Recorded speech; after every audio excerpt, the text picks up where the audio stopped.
Tomorrow, the Washoe County Board of Fire Commissioners could vote to consolidate 2 fire stations in Washoe Valley, and it could allow them to have more stations.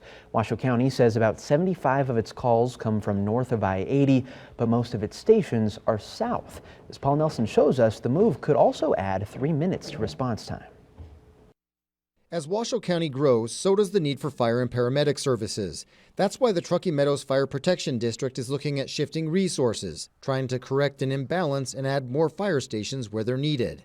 What we're really trying to do is to put more resources up in the north where people have response times that are 15-20 minutes, and that's not acceptable. Moore says TM will need 2 full-time fire stations in the North Valleys and another on the I-80 corridor.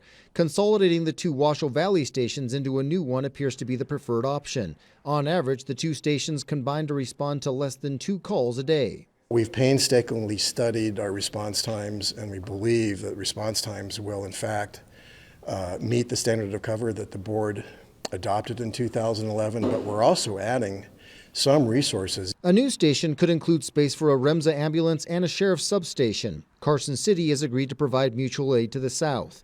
But many residents of Washoe Valley don't like the plan. Response calls could be 3 minutes longer for fire and health emergencies. I just think they have a real lack of resources out here. You know, we have a dry, high desert community here. We have a lot of fuel to burn, and we have a lot of winds. I would like to keep the level of service out here. I think the people out here deserve it. Minutes do matter, and that's what we've got. Basically, we count on the fire department.